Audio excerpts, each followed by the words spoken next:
Getting new patients is thought to be the lifeblood of any practice, and it is true that that is.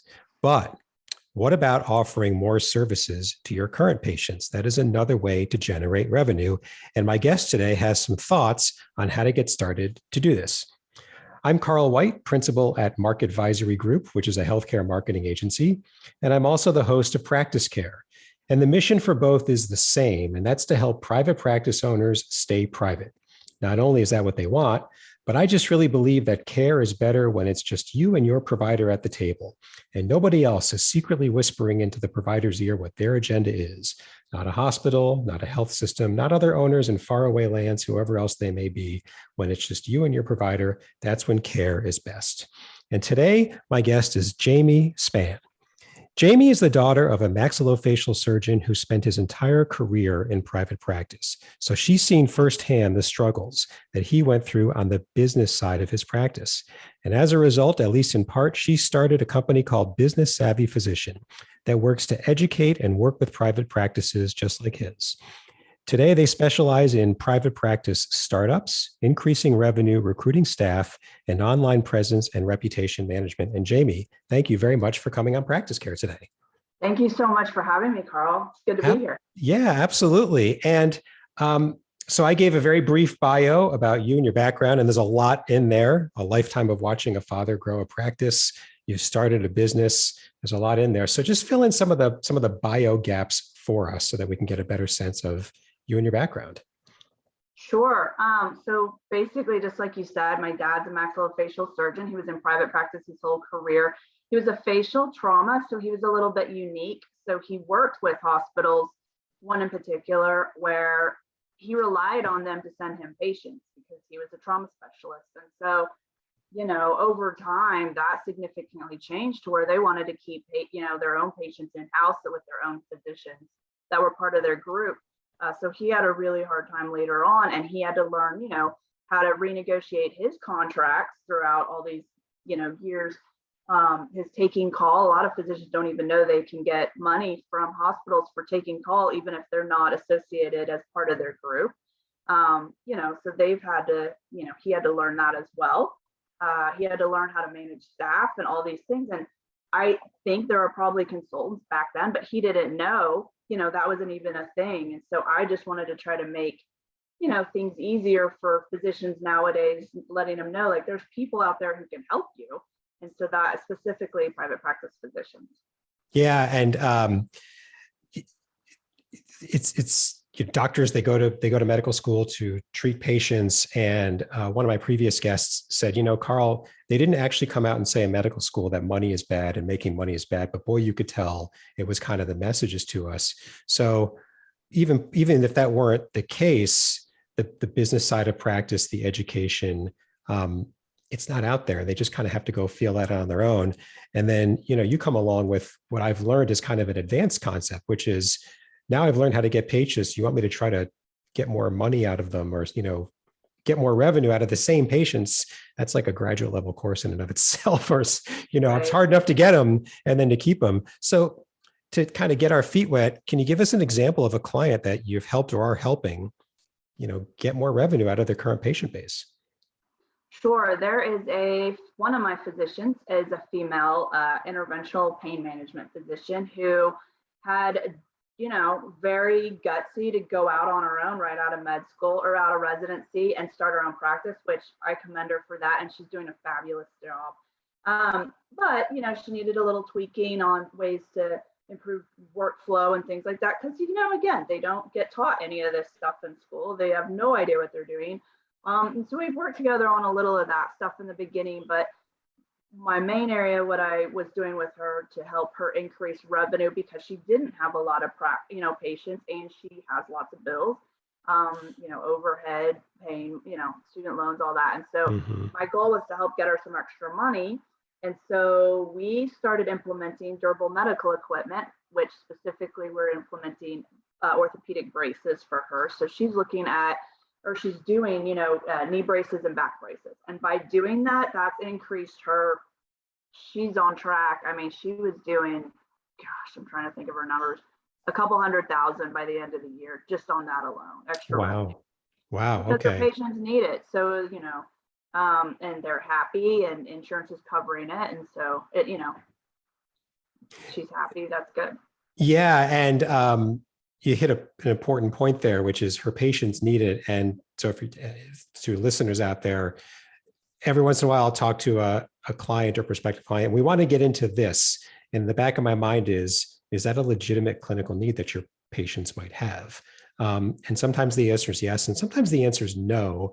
And the point is, you've got to start with what a patient's need is, or else no matter how great you think that service or product is, they're not going to choose it because they don't need it. And so they've got to need it. It's got to be compelling. What it is you offer has got to have some kind of advantage or differentiation so that they could say, oh, I'll get it from you as opposed to anybody else. But it sounds like you really check those boxes. One of my clients, I won't say what they are, but they offered a class to their current patients. And it's not, the numbers aren't nearly the size of what you just described, but it was the same thing. The need was there, and the patient base was there, and marketing to them was easy because there's another thing. Your patients are already there. They already trust you, so the idea of offering more services to your current patient base has got a nice head start because your patients already know you and trust you. So where should a practice, we just laid a lot on listeners who own practices Right. in the last few minutes. Do you have a place where a practice owner could get started with just taking this idea out of the dream state and into the tangible reality state? Yeah. So that's a great question. So when I work with my physicians on the increasing revenue part of it, we look at, there's 6 main categories I kind of look at. And so I have 6 tips or 6 ways to look at increasing revenue. And so in those 6, I'm going to share like 3 that are most common, probably are the ones that I really think physicians should just kind of take a step back and look at what they're doing in their own practice. And the first thing I would say is look at your insurance contracts. If you are taking insurance contracts, your private practices, all of them, look at your insurance contracts and see when was the last time you renegotiated those. A lot of physicians don't even know that they need to renegotiate their insurance contracts. Those come up for renewal yearly or every other year. So it is super important to have somebody help you renegotiate those, whether you keep it in-house or hire an outside company to come help you. For an example, let's say you're billing an insurance company $250,000 a year. If you were to just get a 5% increase, that's an extra $12,500 for doing nothing other than renegotiating your insurance contract. And that's just one insurance company. So it's huge just to look at that alone.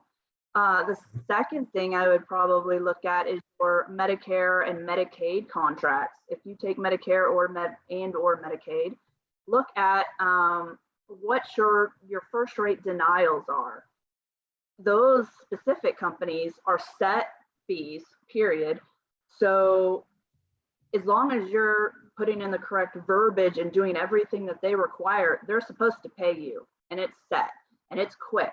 So they should be paying you quickly, and they should be paying you, not denying you and everything. So if your first rate denials are above like 10%, we need to look and see what else is going on. Are you not submitting the right information? Like there's other things that you need to be looking at that. And if that's happening there, it's probably happening with other insurances elsewhere, Right. which is a big deal. And another area actually that I like looking at when you're looking at insurance contracts, you need to be looking at look at your actual contract with your insurance company and see how much over or under you're getting paid from Medicare allowable. And one software that I like to use, it's a company called Code Tools. And I use this software where you can upload all your information or your insurance contracts to it, and it'll tell you if you're above or below Medicare allowable and how much for each. And you can even look at HCPCS codes and everything. And then taking that information is a great tool to use towards renegotiating your insurance contracts. Can you repeat the name of the tool? Yeah, it's Code, CODE Tools, TOOLZ. Dana is the owner of that company, and he's great to work with. Okay. So 3 tips. They're really around the insurance contract. So try to negotiate an increase in fees. Even a little bit can make a big difference. That's clearly possible because you're saying it. I mean, everything you hear is, oh, they just on July 1st, Medicare just did they started up again their 2% annual cuts. I think it's an interesting thought to say to somebody, you can try to get a higher fee from the insurance company. I don't know that anybody ever thinks that way, though. They just sort of see cuts and what can I do about the cuts? You're saying otherwise. Yeah, they think they have to accept it and there's nothing they can do. But that's also why it's important to get somebody who's good at renegotiating your contracts. They will need to analyze your contract. So use software to figure out, okay, what are you getting paid? How much under Medicare is that? And then taking that, looking at your geography and how much competition there is around you. I mean, they look at a lot of stuff, but by analyzing these contracts, each contract, you can use that against your to help you renegotiate, I guess. Got it. Okay. And the second one sounded like it was get paid faster, which is valuable. Get your reimbursement faster. Right. And yeah. Know how much your ROI is, like what, or how much is, how long are these claims out there? I mean, they, if they're using an electronic, where you file electronically, like your biller should be filing all these claims electronically. That should help speed up your process. If they have to manually send it in via, fax or, snail mail, I mean, these just add on to how quickly you get paid. So, right. And then you also need to look at your denials and figure out, like, why am I getting so many denials? What can I do to decrease my denials? Mm-hmm. Denials are a big one. Right. Yes. Cash is king. Cash flow is part of that kingdom. And you have to pay your people every week or every other week and your bills, et cetera. So you need the cash to do it. Absolutely. So your 6 tips, are there tips in there that relate to getting more revenue out of your current patient base? Yeah, and then the other one that we touched on earlier was the ancillary income. It's huge to look for other services or procedures that you can give back to your patients that you're already seeing these patients. So why not offer them more things? Especially if their insurance company is going to pay for these things, see what your specific practice. So like when I work with my clients in like my ancillary income package, we look at what is your specialty? What are you offering your patients? What else can we bring that's of value to your patients that goes with your specialty? That is key. Like you said, you want to offer them something that they can actually use and that they need. Or are you like, if you're going to physical therapy elsewhere and they're getting these things from physical therapy, why not, maybe look at having a physical therapist in-house if you're utilizing it a lot. Are you a part owner in an MRI if you're sending, patients all the time to get MRIs, look into that if you can. Right. So maybe you just answered my next question, which is I wanted to go back to your example of your pain management clinic that's now offering those couple of ancillary products. So you arrived at saying, let's offer it these few ancillary products, but I imagine that you looked at a pretty big variety of possible choices that she could have done to say, let's grow revenue for our current patient base. But you arrived at these couple of ancillary products. Can you just talk a bit more about, not necessarily specifically what you looked at, but that kind of process of, you start with a universe of opportunities, it's very big, and then you want to narrow it down into a couple. So for that client, kind of how did that work? I mean, I think a lot of it has to do with just my past experience of what I've seen. I've been in medical sales for over 20 years. I've worked a lot with interventional pain management physicians, orthopedics, neurosurgeons. Those are kind of my specialties. So I know a lot about it. I just know of whatever they're, dealing with. A lot of them will get x-rays, they get MRIs, they get CTs, they get, there's other docs who do more with sleep studies. So are you a part owner in a sleep study, like a sleep, study building and, company, MRIs, surgery centers, do you operate? Try to, a lot of them, most have ownership in some sort of a surgery center, but, and so that's a lot of it. It's just, what are you doing now? Like, then we rule those things out, like your bigger money makers. Are you already doing those things? Okay, well, what else is there? Let's, Yeah. Yeah. So it sounds like there's at least a couple of areas. One is, what else do you have your hands in? And are you I guess, maximizing that, whatever those Exactly. things are. That's one.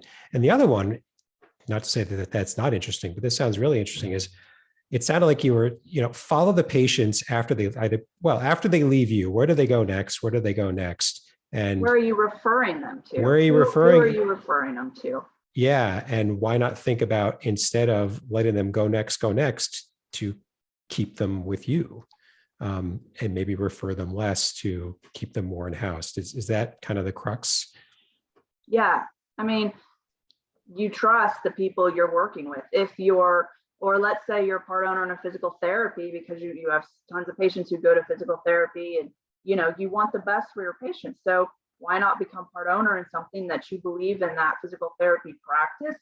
Or do you want to start one because you know what you want your patients to have and what to experience? So what better way to send them to somebody that you fully trust? Mm-hmm. It's like you only send your patients and you're referring out to other physicians. You're only sending them out to physicians you trust.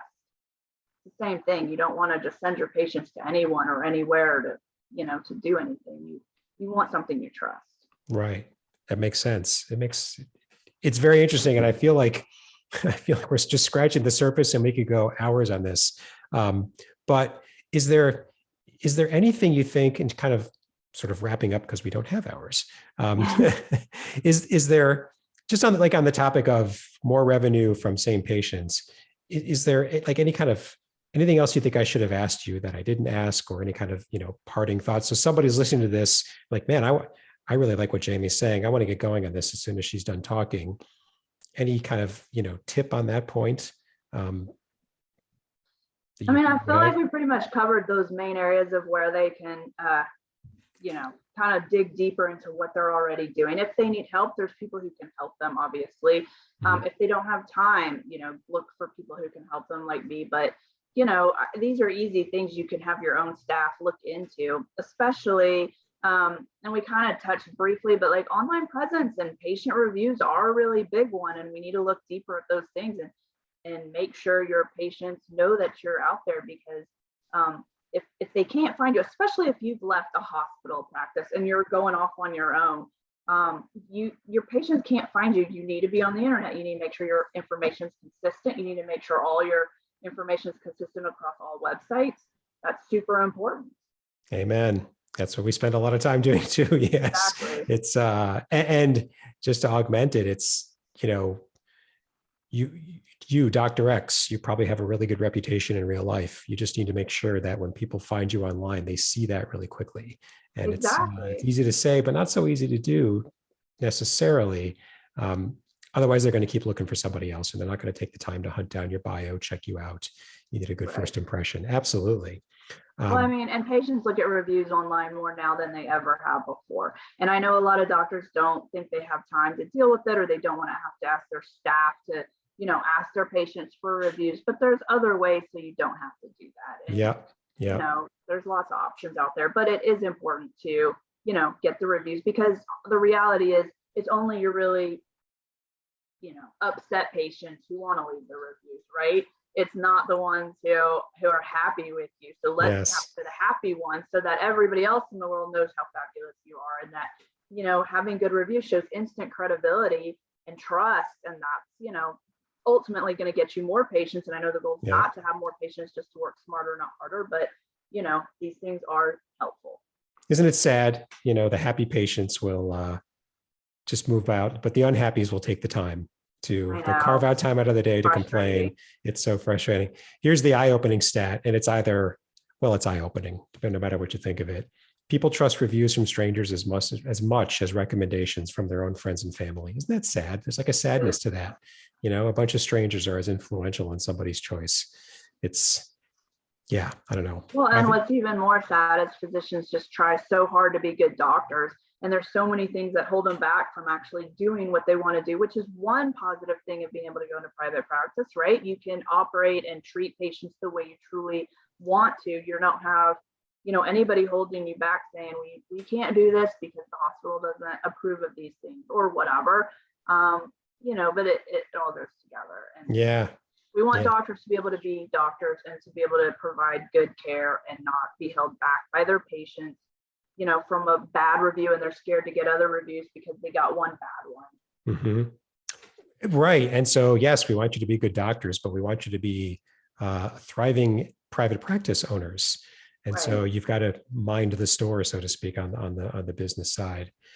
Well, Jamie, thank you. Thank you so much for coming once again. You're so Once welcome. again, Thank you again for having me. It was fun. yeah, Jamie Spann is with Business Savvy Physicians, and we're going to put all your contact info in the show notes. So anybody whose interest you picked about, either working with insurance contracts or looking for more revenue opportunities from your current patient base, they'll know exactly where to find you. And a couple of points just before we wrap up. If you've had an experience on the business side of your practice that you think others would benefit from, or if you're someone like Jamie or myself who works with private practice owners and you've got some expertise that you want to share, we really want you to come on Practice Care so that you can tell the world about it. In the show notes is a link. It's just a quick form. Tell us what's on your mind about what you'd like to share, and we'll get you scheduled as soon as possible. And finally, if you haven't done so already, please subscribe to Practice Care on Apple Podcasts or wherever you listen to your podcasts. Thanks again, and until next time.